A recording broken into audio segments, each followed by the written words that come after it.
Ahí vamos entonces con el capítulo 9. Disculpa, Fer, ¿cómo se llamaba el libro? Agentes de Babilonia, ¿no? Sí, Agentes de Babilonia, de David Jeremiah. Gracias. Bueno, tenemos en este capítulo 9 la profecía de las 70 semanas.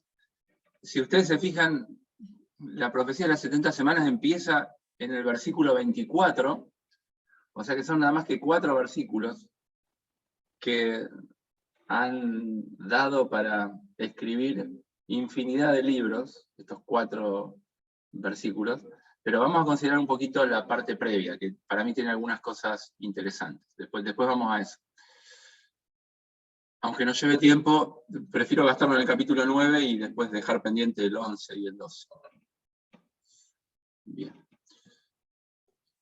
Entonces, tenemos la oración de Daniel.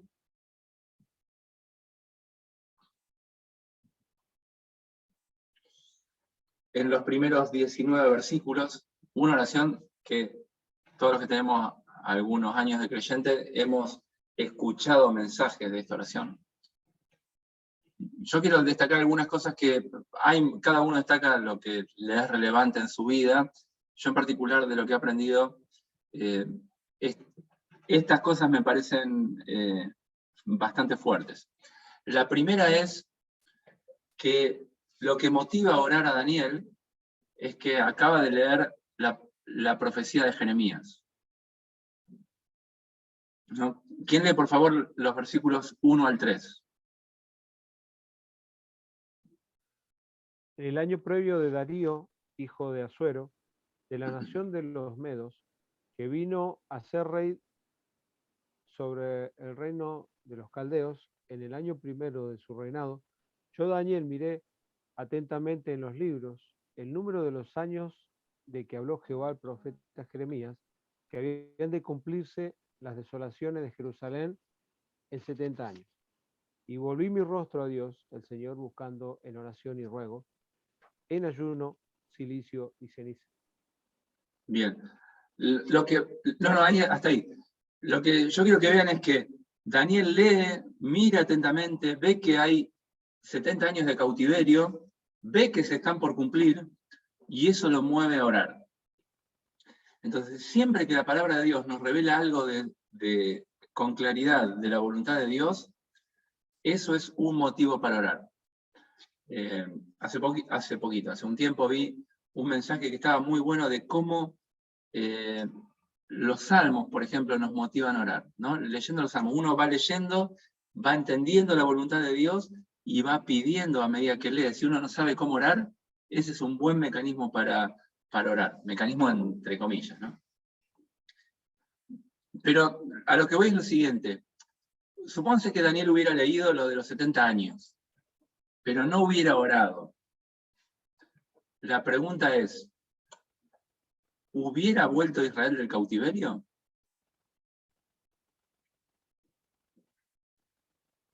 Podemos poner otro ejemplo. Nada, para que lo pensemos. Elías.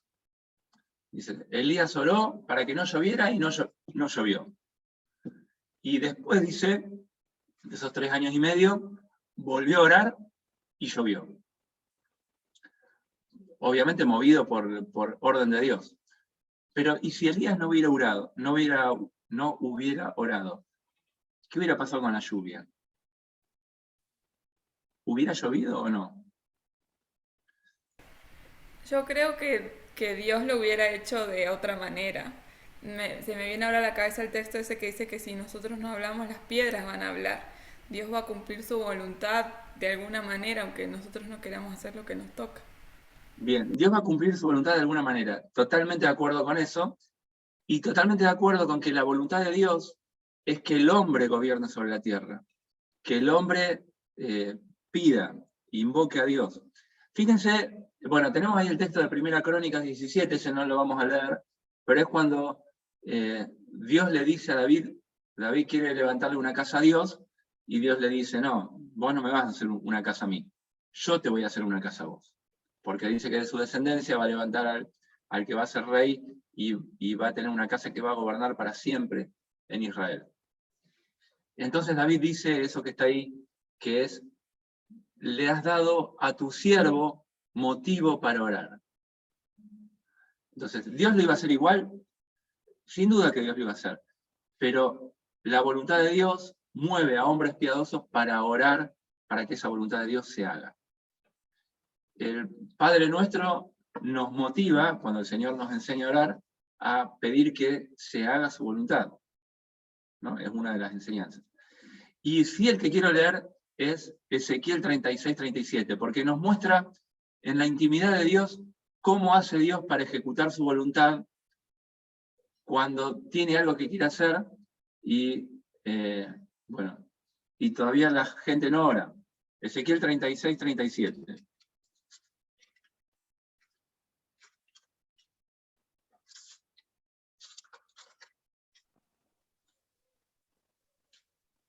Así ha dicho Jehová el Señor: aún seré solicitado por la casa de Israel para hacerles esto.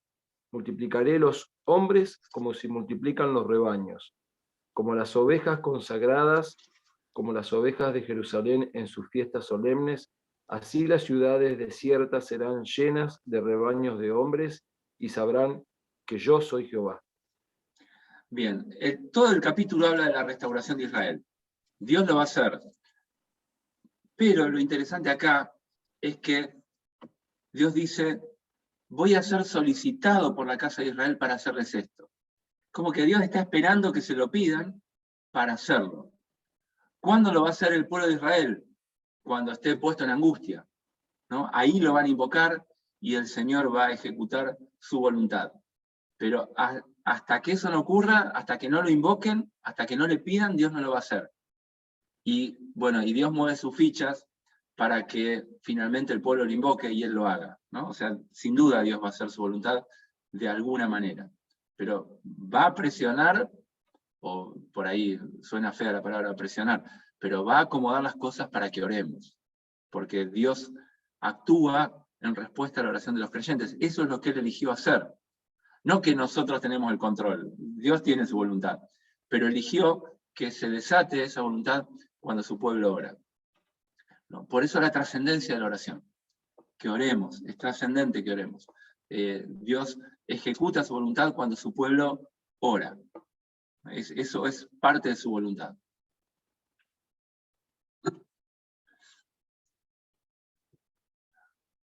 Bien, el ruego, versículo 13 del capítulo 9, incluye esto. ¿Quién lo lee, por favor?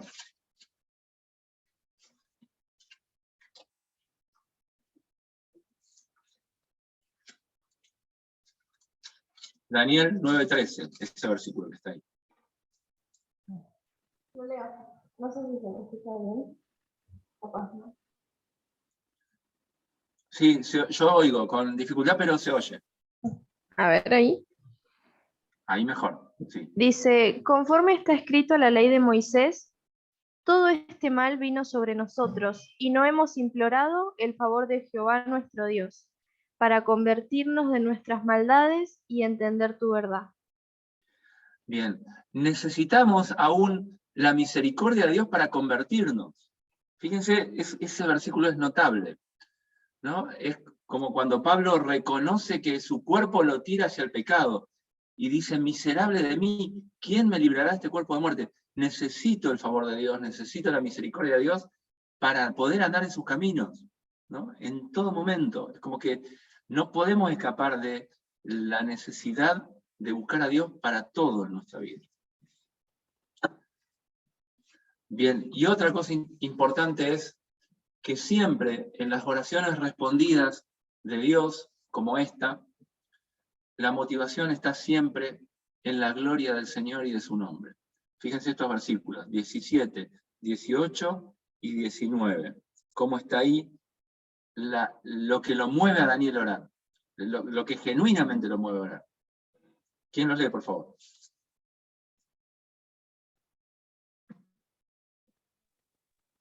Dice 17, ahora pues, Dios nuestro, oye nuestra oración de tu siervo y sus ruegos, y haz que tu rostro resplandezca sobre tu santuario asolado por amor del Señor.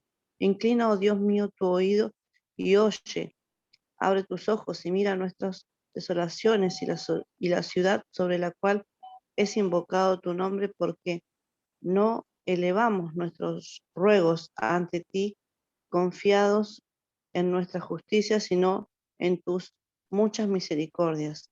Oye, Señor, oh Señor, perdona, presta oído, Señor, y hazlo. No tardes por amor de ti mismo, Dios mío, porque tu nombre es invocado sobre tu ciudad y sobre tu pueblo. Bien, fíjense cuál es la preocupación de Daniel. Señor, ¿qué va a pasar con tu nombre? ¿Qué va a pasar con tu gloria? Ahí se invoca tu nombre y mirá cómo está. Bueno, esa es la preocupación de Daniel. No es otra. Fíjense el versículo 17. Por amor del Señor, como termina diciendo, por amor del Señor, Señor, hacelo por amor a vos mismo. Ahí es invocado tu nombre, dice el 18. Y el versículo 19 dice, por amor de ti mismo no te tardes, tu nombre es invocado sobre ese lugar. ¿No? Y el Señor, cuando enseña a orar, de nuevo, dice, el primer motivo es que tu nombre sea santificado. Ese es el primer motivo de oración que pone el Señor en el Padre Nuestro. Bueno, y el último versículo, el versículo 18, tiene algo que también es notable, anticipadamente, como en todos los profetas, tiene metida la gracia. ¿Por qué Dios nos va a responder? ¿En qué nos basamos para saber que Dios va a responder? Y la única razón es que tenemos un Dios que es misericordioso, ¿no? Dice el texto de ahí, el 18, no confiamos en nuestra justicia. No le damos los ruegos porque confiamos que, ni porque lo dice la palabra, no confiamos en que somos justos. Confiamos en que lo vas a hacer, ¿no? Por tu misericordia, por tu mucha misericordia, que tenés misericordia de nosotros. Bueno, esos 4 ingredientes de la oración de Daniel, a mí particularmente me resultan dignos de destacar y que son útiles en la oración de cualquiera de nosotros. Bien. Y vamos a la profecía de las 70 semanas. Cuando le aparece el ángel, ahí está de los versículos 20 al 23, y queda demostrado que todo empieza con la oración de Daniel. Fíjense que dice, aún estaba hablando en oración cuando el varón Gabriel, estoy leyendo el versículo 21, a quien había visto en la visión al principio, volando con presteza, vino a mí como la hora del sacrificio de la tarde. Fíjense que esa es la hora en la que el Señor Jesucristo fue sacrificado, ¿no? En la que el Señor Jesús entrega su espíritu. 70 semanas están, versículo 23, al principio de tus ruegos fue dada la orden y yo he venido para enseñártela. Desde el principio de la oración de Daniel, bueno, él fue enviado, ¿no? Desde el puro principio. Bien, entonces empezamos con el versículo 24. La oración dice semanas, en el original son 7 o grupos de 7. O sea, no necesariamente días. 70 7 o 70 grupos de 7, es lo que dice, están determinados sobre tu pueblo. Bueno, y acá viene el primer desafío de interpretación. Y acá les pido que contesten cortito, pero que contesten algo. Las 70 semanas, ¿ya se cumplieron esta profecía? ¿Ya está cumplida o está por cumplirse? Entonces, fíjense lo que dice el texto que sigue. 70 semanas están determinadas sobre tu pueblo y sobre tu santa ciudad, ¿para qué? Y ahí viene el para qué. ¿Para qué están determinadas estas 70 semanas?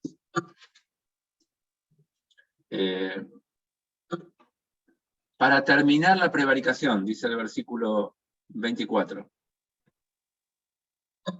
Poner fin al pecado. Expiar la iniquidad. Traer justicia perdurable. Sellar la visión y la profecía. Ungir al santo de los santos. Entonces, ustedes, sin traten de despojarse de todo conocimiento previo o de toda instrucción previa, salvo lo que tengan de la Escritura, y esta lista de cosas por las que las 70 semanas están determinadas, ¿se cumplieron o se van a cumplir? No, ya se cumplió una parte. O sea, se cumplieron hasta que nació el Mesías, se cumplieron las 69 semanas. No, Queda una- pero, perdón. La consigna es, no que vaya más adelante del texto de la interpretación que tenemos habitualmente de las 70 semanas. Lo que quiero que me digan es, si esto que está escrito acá, del versículo 24, esas 6 cosas, ¿ya se cumplieron o todavía falta que se cumplan? No, todavía no se cumplieron. Todavía no se terminó, cumplieron. Ay, todavía perdón. no se, ¿está bien? ¿Está bien? Todavía no se han cumplido.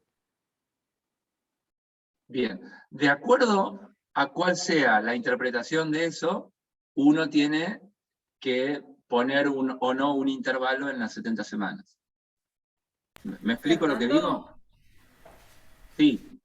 Ahí cuando dice sellar la visión y la profecía, es como dice en Apocalipsis que se terminó y que nadie agrega nada más, o se refiere a otra cosa. Ah, bueno. Esa es la explicación. Porque algunos lo interpretan, porque unas traducciones de la Biblia dicen que es totalmente lícito, dice confirmar la visión profética, ¿no? O sea, que se va a cumplir lo que está escrito en los profetas. También lo que entiendo que le dice sobre tu pueblo y sobre tu santa ciudad. Entiendo que es sobre el pueblo judío. Bien, Pueblo de Dios. pero lo que está bien, eso creo que hay unanimidad de interpretación en eso, en eso no hay disputa. La diferencia está en que si esto se cumplió ya con la obra de Cristo en la cruz, o con la primera venida de Cristo, o recién se va a cumplir después, en la segunda venida de Cristo. Porque si se cumplió en la primera venida, no hace falta poner un intervalo entre la semana 69 y la 70.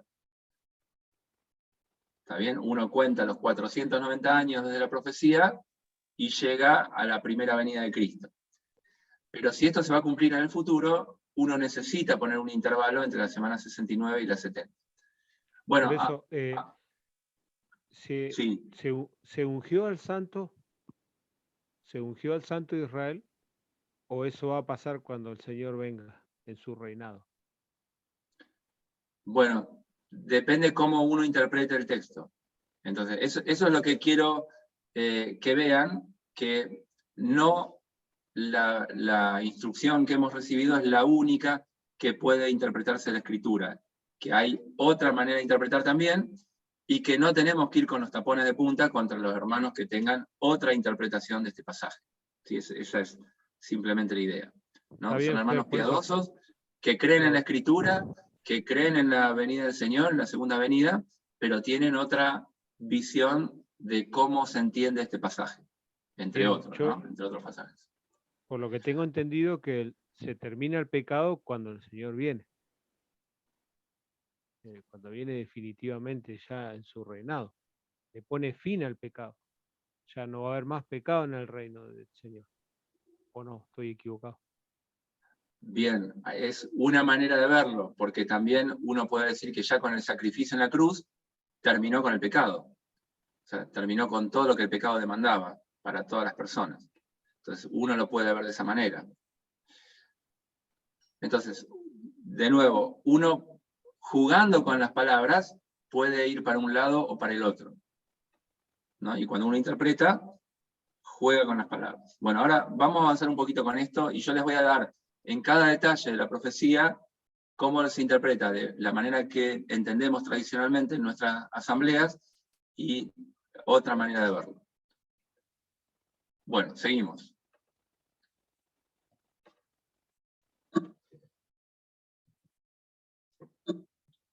Bueno, esto está extraído del manual. El manual tiene una visión, obviamente, dispensacional, y por lo tanto pretribulacional y premilenial. entonces entiende que esto va a tener un cumplimiento futuro. Esto está copiado del manual, así que van a tener lo mismo en el manual. Terminar con la prevaricación lo ve como el cumplimiento de esta profecía de Ezequiel, o sea, a futuro. No lo leemos porque no nos va a dar el tiempo. Poner fin al pecado es esto que dijo exactamente Pedro. Es algo futuro, cuando se cumpla con la venida del Señor. Expiar la iniquidad, o reconciliar, o perdonar, también tiene que ver a futuro según esta interpretación. Traer la justicia perdurable es cuando venga el reino milenial. También es interpretado como algo a futuro. Sellar la visión y la profecía es que todas las profecías se cumplan. Ungir al Santo de los Santos, fíjense lo que esta interpretación, el Santo de los Santos es un hebraísmo para que en español lo traducimos como el lugar santísimo, ¿no? Como el tope, el Santo de los Santos, como el cantar de los cantares, es una expresión hebrea para decir que es lo máximo. En español decimos el lugar santísimo. Perdón, que me había olvidado de apagar el volumen del celular. Bien, y por lo tanto, en esta interpretación futura, ungir al Santo de los Santos es ungir al lugar santísimo. Y eso, en esta interpretación, es cuando se reconstruya el templo futuro que va a levantar el Mesías en el milenio. Esa es la interpretación de, bueno, que entiendo que todos ustedes han recibido y han sido instruidos, premilenial, pretribulacional.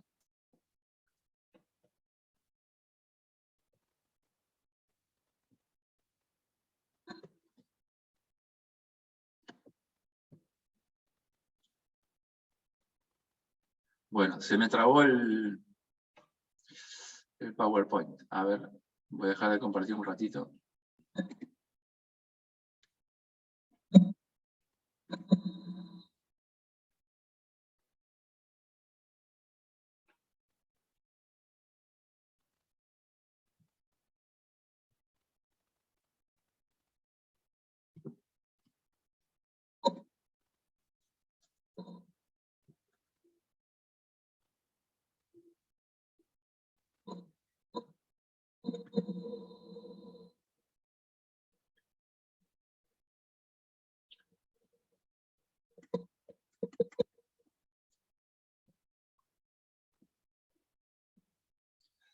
Bueno, ahí estamos. Siempre hay una primera vez para que falle. Bueno, ahora vamos a la interpretación de que esto ya se cumplió. Terminar con la prevaricación es el cumplimiento de que Dios ya ha hecho el nuevo pacto, en el que va a perdonar todos los pecados.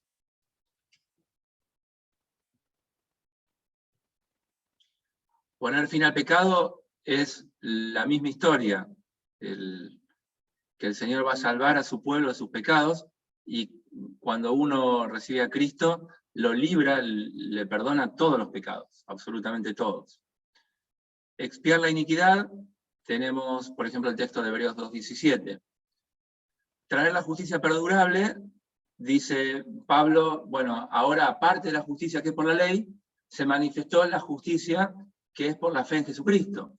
Entonces trajo la justicia que es una justicia eterna, como dice, por ejemplo, el Salmo 119 o Filipenses 3:9. Bueno, lo mismo sellar la visión y la profecía. Mateo 11:13 es cuando el Señor dice, bueno, que todos los profetas fueron hasta Juan, la ley y los profetas fueron hasta Juan el Bautista, y se selló la visión y la profecía. Y ahora tenemos una nueva etapa. 2 Corintios 1:20 es cuando dice que en Cristo se cumplen todas las promesas. Todas las promesas son en Él, en Cristo sí, y en Cristo amén. Entonces, de alguna manera, en Cristo tenemos el cumplimiento de todas las promesas. Bueno, y ungir al Santo de los Santos es cuando el Señor fue ungido, no el lugar santísimo, sino el Señor, cuando estuvo en la tierra, y fue ungido por el Espíritu Santo, y anduvo haciendo bienes, como dice Pedro en Hechos capítulo 10. Bueno, entonces, fíjense cómo uno puede ir para como algo que se cumplió, o como algo futuro, de acuerdo a qué textos use. Y los dos son piadosos, no quiero irme por ese lado. por otro lado.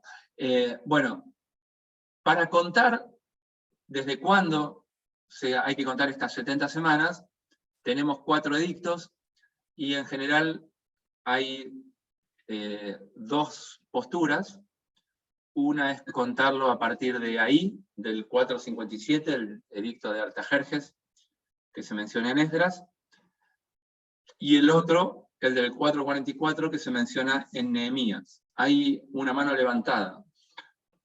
Sí, Fer. Bueno, sí, Yo dale. tenía una pregunta de la primera, lo primero que expusiste. Cuando habla de la justicia perdurable, que lo interpreta como cuando va a pasar el milenio, ¿no? Lo interpreta la posición pretribulacional, lo interpreta como en el inicio del milenio, que en el milenio empieza la justicia perdurable. Ah, pero el milenio no tiene fin, ¿o no? El milenio Son 1000 tiene años. tiene una rebelión al final, sí. Claro. Con lo cual, Entonces, no eso, sería perdurable, no sería, digamos. bueno, es uno de los argumentos en contra de esa interpretación de las 70 semanas, como que al final del milenio todavía hay rebelión. Claro. Bien, sí. Era eso. Bien, está muy bien el aporte. En las 2 posturas, ustedes van a tener argumentos a favor y en contra, ¿no? Que esgrimen unos y otros. Y cada uno esgrime los que están en contra del otro y los que están a favor de uno, y los del bando opuesto, que son hermanos en Cristo, al revés, ¿no? Bueno, eso es habitual. Se han visto debates sobre la venida del Señor y de escatología, van a ver ese tipo de cosas. Bueno, estas 2 son las posiciones. No importa a partir del cual uno cuente y de la manera que cuente, de las 2 maneras uno llega, sin duda, hasta la época de Cristo, de la primera venida de Cristo. Años más, años menos, hay 13 años de diferencia, hay distintas estrategias para contar, que ahora por ahí les menciono alguna. Uno llega sin duda hasta la primera venida de Cristo. No quiero entrar en detalles de hilar fino, por qué es mejor una que otra, no importa. Uno llega a la época de Cristo. Y a tal punto que en la época de la primera venida del Señor, hubo muchos falsos mesías. ¿Se acuerdan cuando, después de que resucita el Señor, Pedro y Juan predican que este es el verdadero Mesías a quien Dios había elegido, y Gamaliel en el consejo les dice, mire, déjenlo, porque se levantó uno, se levantó otro, y una vez que fueron muertos, sus seguidores desaparecieron. Si este no es de Dios, sus seguidores van a desaparecer. Si esta obra no es de Dios, sus seguidores van a desaparecer. No sea cosa que nos hallemos luchando contra Dios. Pero lo interesante de ese pasaje es que hubo muchos en la época de Cristo que decían ser el Mesías. Y muchos lo siguieron. ¿Por qué? Porque estaba profetizada la época en que tenía que venir el Mesías. No era en cualquier momento. Para los judíos es un problema que ellos esperen todavía al Mesías, porque la profecía de Daniel, que habla de la venida del Mesías, se tiene que haber cumplido. Y da un tiempo muy preciso, así como profetizó de lo anterior de Antíoco y de Alejandro, bueno, de todo lo que profetiza con precisión. Acá marca el año, que uno le puede decir, bueno, me corro unos años para atrás, para adelante, pero no me puedo salir de la época en la que vino el Señor Jesucristo.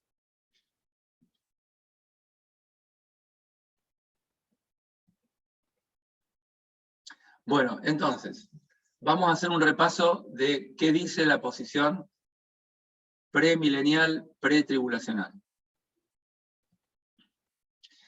Bueno, ahí tenemos la línea de tiempo. Acá viene, se ve el mouse, ¿no?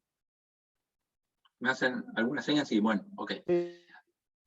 Bien, entonces, acá tenemos el edicto, cualquiera que tomemos como el edicto para la reconstrucción de Jerusalén, y las 70 semanas están divididas en 3 grupos, 7 semanas, 62 semanas y 1 semana. Eso lo tenemos en el texto.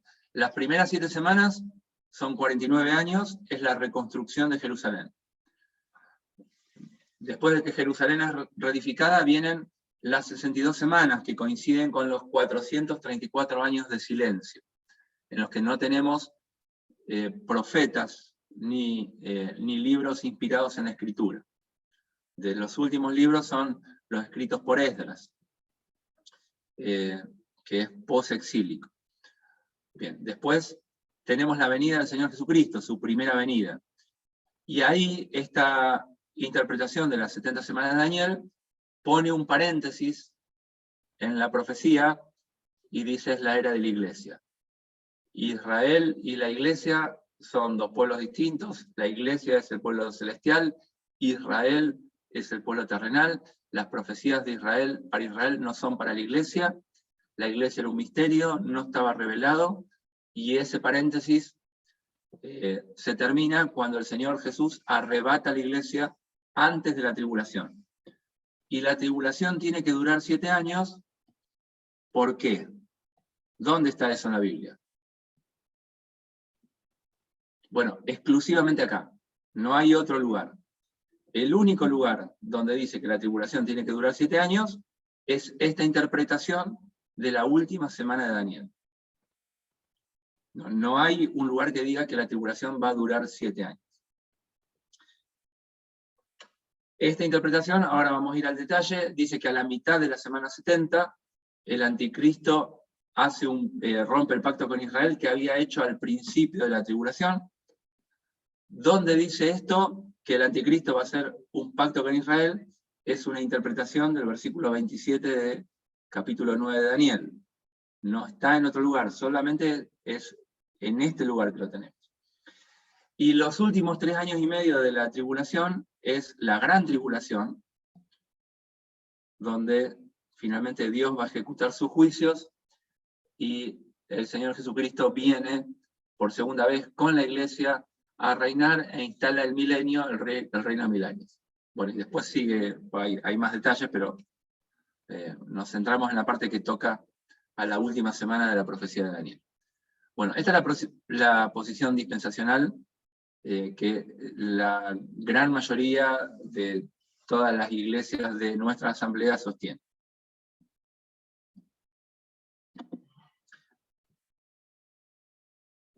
Bueno, acá está hecho, lo salteo porque esto lo van a tener en el manual. Esto está tomado del libro de Robert Anderson, el libro se llama El príncipe que ha de venir, si no me equivoco. Se me fue de la mente ahora. Pero está tomado de esa cuenta que hace Anderson, y él toma como partida el año 444, como el decreto que se menciona en Nehemías, y hace esta cuenta que, bueno, perdón.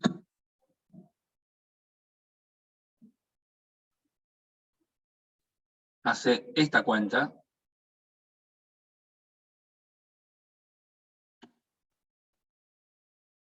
Las 69 semanas, porque la última queda para después. 69 por 7, que son los 7 años, por 360, que son los días que tiene el año. Él dice, bueno, son años proféticos, no son los años comunes. Y después, bueno, le añade, acá tienen abajo la cuenta, los años bisiestos, un día, a esos días que teníamos en la cuenta de arriba, y después unos días más que van desde el 4 de marzo, que fue el edicto, hasta el 29 de marzo, que supuestamente muere el Señor Jesús. Bueno, la cuenta con suma precisión, que para mí tiene algunos detalles, pero no vamos a entrar en esto. Yo creo que con cualquiera de las cuentas caemos en el momento del ministerio del Señor Jesucristo. Bueno, sigo. Voy a salir del... Y un detalle nomás que me gustaría poder aportar, que, o sea, todo es judío, o sea, son siempre 360, no 365, porque 365 es gregoriano, no es judío. Opino yo, ¿no? Los judíos tenían un calendario de 12 meses, claro, que se regía por el calendario lunar, que no son exactamente 30 días. 360. Es lo que dura, porque los meses se contaban por las lunas, ¿no? Y los ciclos de la luna no duran exactamente 28 días. Entonces, para los meses tenían el calendario lunar, que era el que regía los meses, pero claro, eso se va corriendo el año del calendario judío con respecto al año de cuándo es primavera, cuándo es otoño, cuándo es verano y cuándo es invierno. Se nos va desplazando. Entonces, cada cierta cantidad de años, los judíos agregaban un mes a su año, y tenían un 12º mes 2 veces. Y empalmaban de nuevo el año de su calendario lunar con las estaciones del calendario solar. Entonces, tampoco es tan así que son 360 días, porque duraban un poco menos que 360 días, y cada cierto tiempo agregaban un año para que, un mes para que vuelva a empalmar el calendario lunar con las estaciones del año. Por esa razón, ustedes verán que la Pascua judía y la Pascua que se toma como cristiana, entre comillas, que se establece con el calendario gregoriano, a veces coinciden, a veces no, están desfasadas un tiempo. Bueno, porque se cuentan distintos, ¿no? Y por ese desfasaje adicional. Bueno, a ver si borro esto. Fer, Sí. en Mateo 24:9, el Señor dice que os entregarán a tribulación. Y después más abajo, en Mateo 24:21, dice, porque habrá entonces gran tribulación. El Señor hace ahí más o menos una diferencia. Ay, te perdí, Pedro. Se te apagó el micrófono.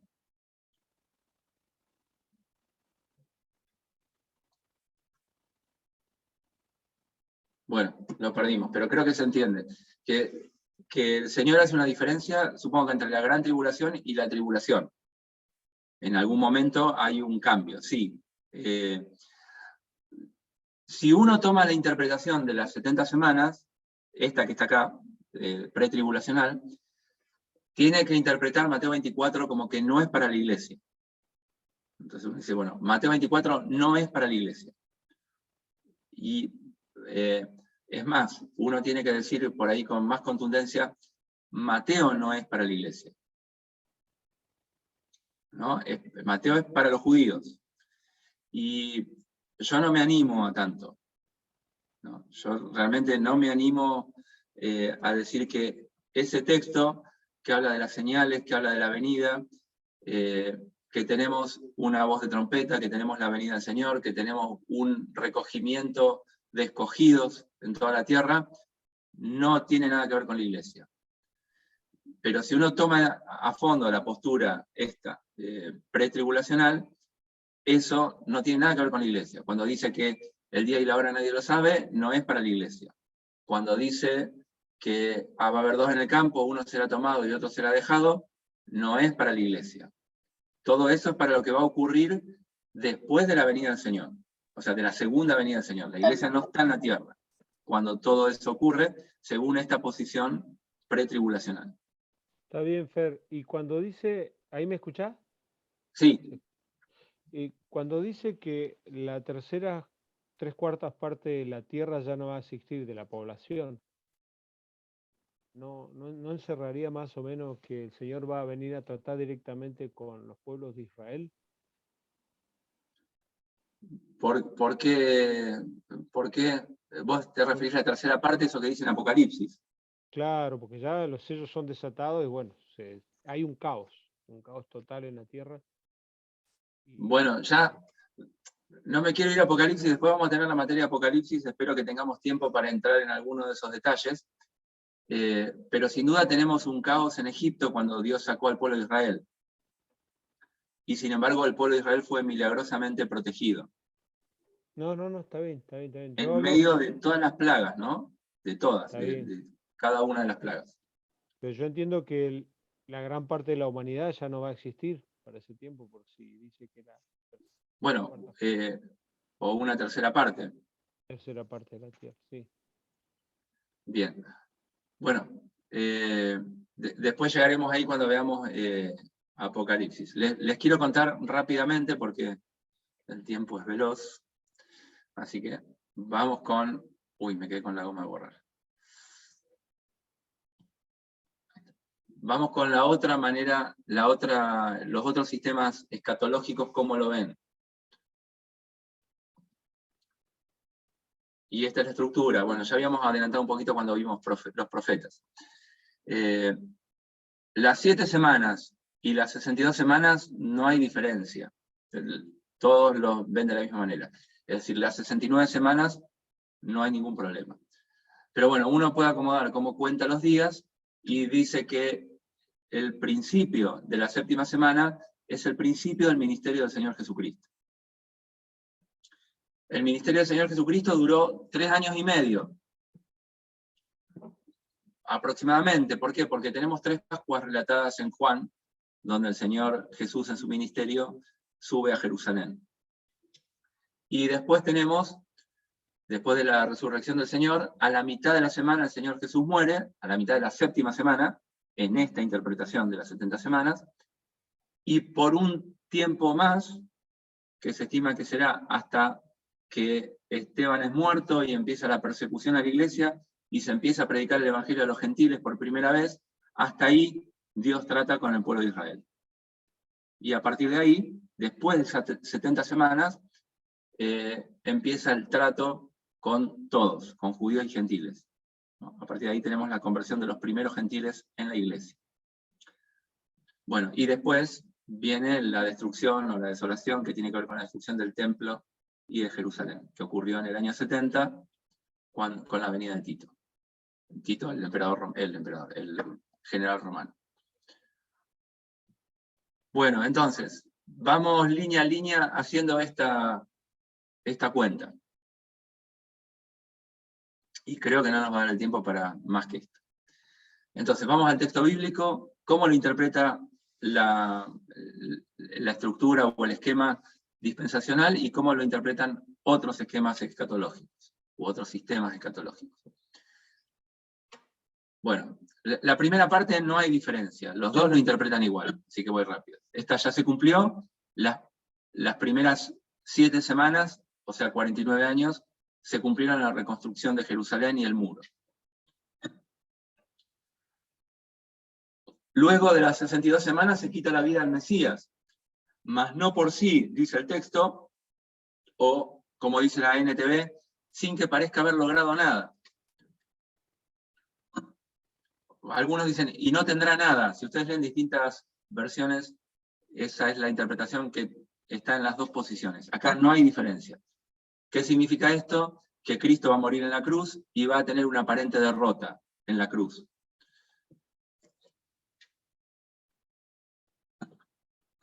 Bueno, vamos al versículo 26. Y acá empiezan a venir algunas diferencias. El pueblo de un príncipe que ha de venir destruirá la ciudad y el santuario. La interpretación dispensacional es doble. Hay un cumplimiento histórico, que fue Tito, que es el príncipe el pueblo es el pueblo romano, el príncipe es Tito, el general romano, y que en el año 70 destruyó Jerusalén. Ese es el cumplimiento histórico de la profecía. Pero ve también esta interpretación dispensacional, después del intervalo de la iglesia, que también va a valer para el anticristo. En la última semana. Las otras dispensaciones, las otras interpretaciones, bueno, solo se quedan con el cumplimiento histórico. Bueno, avanzamos un poco más. Su fin será como inundación y hasta el fin de la guerra durarán las devastaciones. Las dos posiciones interpretan lo mismo, que el ejército romano invadió y fue como una inundación. Las descripciones de Josefo de ese tiempo son realmente calamitosas. Son los tiempos que el Señor en Mateo 24 tiene descripción de que dicen los que estén en Judea huyan a los montes, el que esté en la azotea no agarre su capa. Bueno, una serie de instrucciones que tiene que ver con la destrucción del templo de la que el Señor habla en Mateo 24 también. Bueno, en este caso hay coincidencia en la interpretación. Daniel 9:27. Y acá vienen las diferencias notables. Por otra semana confirmará el pacto con muchos. Eso es lo que dice el texto, ¿no? Ustedes tienen sus Biblias, pueden ir leyendo el texto de Daniel. Entonces, esa otra semana es la última semana de las 70 semanas de Daniel. Hasta ahí todos de acuerdo. La pregunta es, ¿quién confirmará el pacto con muchos? Entonces, la interpretación dispensacional es, ahí hay un intervalo de tiempo entre la semana 69 y la semana 70, y el que va a hacer un pacto es el anticristo, por esa semana, por los 7 años. Las otras interpretaciones ven esto con el cumplimiento histórico en la venida de Cristo. Entonces, ¿qué interpretan? No hay ningún intervalo. ¿Quién es el que confirma el pacto? Cristo confirma el pacto que hizo con la casa de Israel durante su ministerio y un tiempo posterior, hasta que el Evangelio comienza a predicarse a los gentiles. ¿Sí? El Señor dijo, yo no fui enviado sino a las ovejas perdidas de la casa de Israel. Y cuando envía a los discípulos, les dice que vayan y dicen, no entren en casa de samaritanos ni en casa de gentiles. Vayan a las ovejas perdidas de la casa de Israel. Él confirma su misión inicialmente con la casa de Israel, por un tiempo, ¿no? Que es esta última semana. Bueno, fíjense que ahí la diferencia es notable, porque uno atribuye el sujeto de este texto al anticristo, y la otra interpretación atribuye el sujeto de este texto a Cristo. Es mucha la diferencia. La palabra ahí confirmará, dice, bueno, si es un pacto nuevo, si fuera el anticristo tendría que decir que hará un pacto, no que lo va a confirmar, como que si confirma es porque había un pacto previo. Pero bueno, también hay gente que la palabra confirmará dice, bueno, pero no es solo confirmará, dice que va a hacer un pacto con muchos. Entonces, los que interpretan texto no hacen otra cosa que jugar con las palabras. Y también lo podemos hacer nosotros buscando en la referencia Strong de qué manera se usa esa palabra en el texto bíblico, y también podemos jugar con eso.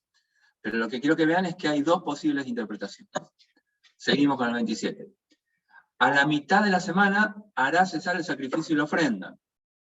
¿Qué dice la interpretación dispensacional? El anticristo a la mitad de la semana va a romper el pacto y va a quitar el sacrificio que se habrá reinstituido en un nuevo templo que se tiene que haber reconstruido para esa época. ¿Sí? Esa es la interpretación pretribulacional. ¿Qué dicen las otras interpretaciones que ven en esto un cumplimiento histórico? Que Cristo, con su muerte en la cruz, a la mitad de la semana, hizo cesar la ofrenda y el sacrificio, como dice la carta a los Hebreos, que ya no hay más necesidad de sacrificio. Bueno, y esto ocurre a la mitad de la semana, porque son al cabo de los 3 años y medio del ministerio del Señor Jesucristo. Después, dice el texto, así termina la profecía, con la muchedumbre de las abominaciones vendrá el desolador, hasta que venga la consumación y lo que esté determinado se derrame sobre el desolador. La interpretación dispensacional es, bueno, la muchedumbre de las abominaciones corresponde a la segunda mitad de la última semana, y finalmente el anticristo va a ser derrotado, pero fíjense que el texto, a mí me hace ruido esta interpretación porque dice, después vendrá el desolador, como si fuera otro que no es el que firmó el pacto al principio de la semana.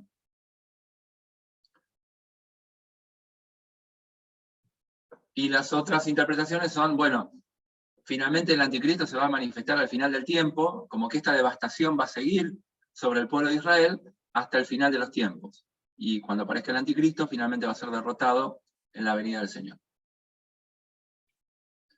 Bueno, estas son las dos posiciones. Una ve en la semana 70 un cumplimiento futuro, otra ve que ya se cumplió en la primera venida del Señor Jesucristo, se cumplió cabalmente la profecía de las 70 semanas de Daniel. Bueno, y se hizo la hora. Y nos quedó un montón de tela para cortar. Bueno, yo igual les mando les voy a mandar las diapositivas. El capítulo 10 es una ampliación del capítulo 8. Esto que voy a pasar a toda velocidad lo tienen en el manual. Es una comparación de los dos capítulos, lo salteo, lo tienen en el manual. Esto me hubiera gustado transmitirlo, pero les dejo los textos.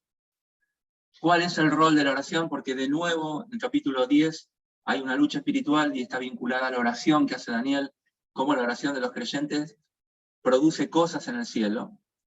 Eso es notable.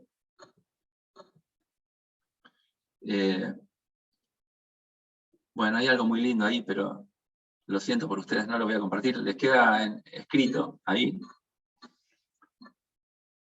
El capítulo 11 trata la historia de Israel bajo Persia y Grecia. Son las luchas entre los Ptolomeos y los Seleucidas, el reino del norte y el reino del sur. Bueno, lo dije al revés. El del norte los Seleucidas, el del sur los Ptolomeos.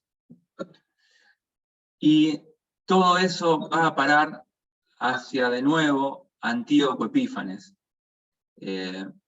Bueno, salteo todo esto. Todo esto lo tienen en el manual. Perdón. Vuelvo para atrás. Hasta acá que de nuevo, a partir del versículo 21, otra vez vuelve a aparecer Antíoco Epífanes, y de nuevo hay información, sin duda, que tiene que ver con lo que va a ser el anticristo al final de los tiempos. Entonces, de nuevo, hay un doble cumplimiento. Ocurrió históricamente con Antíoco, y tiene información, no tenemos duda, de lo que va a ocurrir al final del tiempo con el anticristo. ¿Por qué podemos decir eso? Tenemos aval en el Nuevo Testamento de Pablo, del Apocalipsis, que dan detalles que coinciden con los que da Daniel acá en el capítulo 11 de Antíoco Epífanes.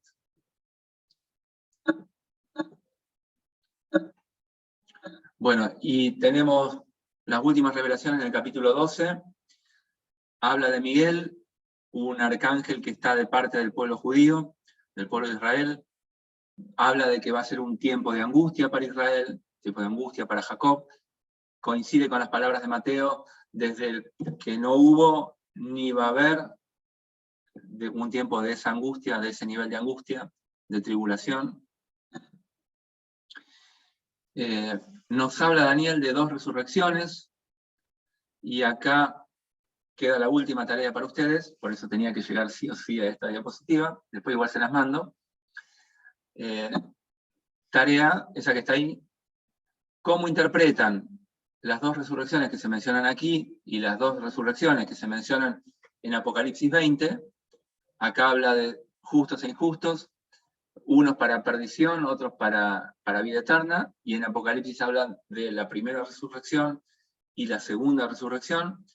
Entonces la tarea es que puedan, esta les va a llevar un poquito más de tiempo, sin duda. Si quieren no me la entreguen el martes que viene, tómense un tiempito más, los que quieran hacerla en profundidad. ¿Cómo interpretan las 2 resurrecciones estas 3 posturas? La pretribulacional, la posttribulacional y la amilenial.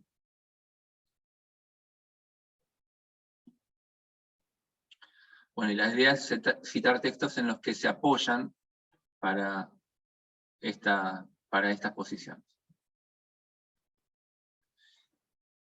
Lamentablemente no vamos a tener una devolución para esto, pero posiblemente la tengamos en la materia de Apocalipsis, cuando lleguemos ahí. Bueno, esto se los dejo, lo tienen también en el manual. Estos también 1290 días y 1335 días, se los dejo también. Ahí les doy las 2 posiciones, una que lo ve como un cumplimiento histórico, y la que tiene el manual, que es un cumplimiento escatológico. Van a tener las 2 posiciones. Lo salteo. Y quiero terminar con este texto, como termina el libro de Daniel, que recuerda mucho a lo que tenemos en Hebreos capítulo 11, ¿no? O un poquito antes y un poquito después. En cuanto a ti, le dice a Daniel, sigue tu camino hasta el final, ¿no? O sea, persevera, no aflojes, seguí hasta el fin, porque vas a descansar y al final de los días te vas a levantar para recibir la herencia que está guardada para ti. Bueno, y eso sin duda hizo Daniel. ¿Está Daniel en los héroes de la fe del capítulo 11 de Hebreos? Sí. Para mí No. que sí. No está mencionado con nombre, bien, en eso estamos de acuerdo. Y la segunda pregunta es, ¿se menciona algún hecho de fe que el autor es Daniel, aunque no se lo mencione por nombre? Sí. Porque empieza a mencionar, bueno, de los leones, ¿no? el de los leones, dice que por su fe taparon bocas de leones, ¿no? O cerraron bocas de leones. Bueno, y ese sin duda es Daniel.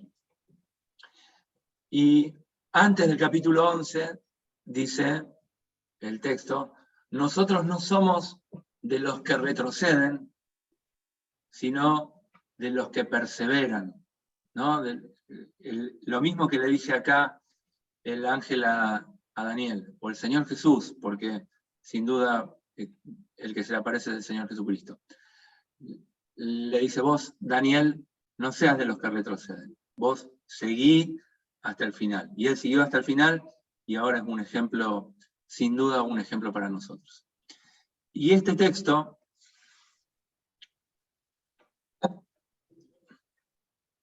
lo quiero poner como advertencia porque yo sé que la profecía atrae y puede ser un problema. Daniel 11:32, hablando del anticristo, recuerden lo que leíamos de Antíoco Epífanes, dice, capturará con adulaciones a quienes desobedecen el pacto.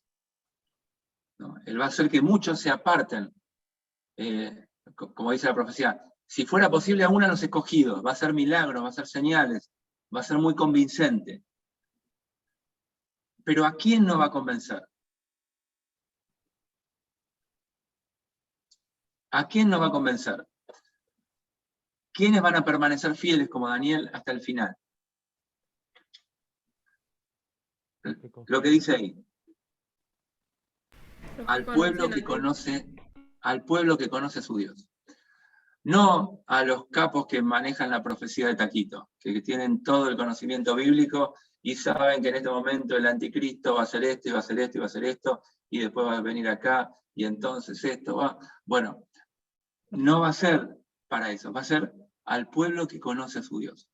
Lo que nos va a sostener en las pruebas, y esto es lo que quería dejar como mensaje del reino de Daniel, en todos los tiempos hubo tribulación para los que quieren seguir al Señor fielmente, en todo tiempo. Pablo dice, si alguno... se me fue de memoria, ¿cómo es que le dice a Timoteo? Si alguno quiere vivir piadosamente, dice, padecerá persecución. Padecerá persecución. Sin duda, de alguna u otra manera va a padecer persecución. Más fuerte, más sutil, más intensa, pero va a padecer persecución. Por ejemplo, Pedro fue por presión en conversaciones, y sin embargo, la miseria a la que cayó fue terrible, ¿no? En negar al Señor. Lo que dice acá es que lo que nos libra de la situación de caída, lo que nos hace perseverar y sostenernos en la fe, es conocer al Señor, conocer su carácter, saber que Él es bueno, que no importa lo que esté pasando, confiamos en Él, no en las circunstancias que tenemos. No me preocupa lo que pasa, porque yo sé que a Dios no se le escapa nada de control. Yo sé quién es Dios. A lo largo de toda la historia tuvo control sobre todos los reinos. Lo demostró en la época de Daniel y va a ser al final de los tiempos. No hay duda, el Señor es bueno. El Señor en medio de dificultades puede bendecir y hacer que creyentes fieles hagan cosas grandes, como fue en la época de Daniel y como lo vivió Daniel. En tiempos realmente pobres espiritualmente, donde ni siquiera había ni templo, ni servicio, ni culto, ni nada, Daniel fue uno de los que están en esta categoría de ser parte del pueblo que conoce a su Dios. Entonces, como dice Pedro, al final de su carta, crezcamos en la gracia y en el conocimiento del Señor Jesucristo, porque eso, no el conocimiento de la profecía, sino el conocimiento del Dios que dio la profecía, de su carácter, de sus virtudes, es lo que nos va a sostener en los tiempos de prueba. Bueno, quería terminar con eso porque escuché algo de eso en un mensaje que oí en la semana y me gustó mucho y lo quería retransmitir. Bueno, perdón por el tiempo extra, me pasé como 10 minutos. Les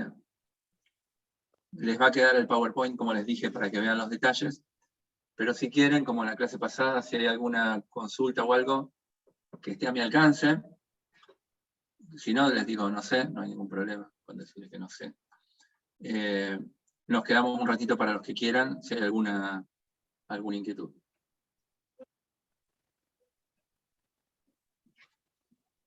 Bueno, para cerrar, hacemos una oración y cerramos la grabación, y después, si alguno quiere, nos quedamos con las preguntas. Bueno, te pido, Gus, que por favor nos dirijas a Dios en oración.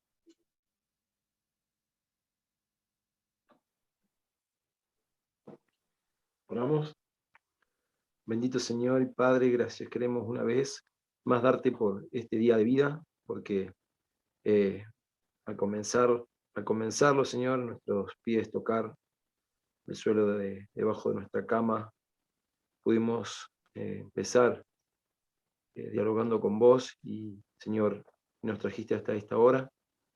No sabíamos si íbamos a llegar hasta acá, pero sí, Señor, pudimos cumplir con todo para en esta hora tener el tiempo apartado, el deseo de venir a aprender una vez más, abriendo de tu palabra en libertad y aprovechando, Señor, lo que nuestro hermano estuvo estudiando previamente a lo largo también de su vida en tus caminos, y poder entender, Señor, temas tan difíciles, tan complicados, que se prestan a diferentes interpretaciones, pero sabiendo lo principal, Señor, de que tenemos un Dios con alta misericordia, que por esa misericordia, Señor, nos permite tantas cosas que no merecemos, porque nos ve, Señor, dentro del Señor Jesucristo, solo en Él, como justos, y sabiendo que nosotros no lo somos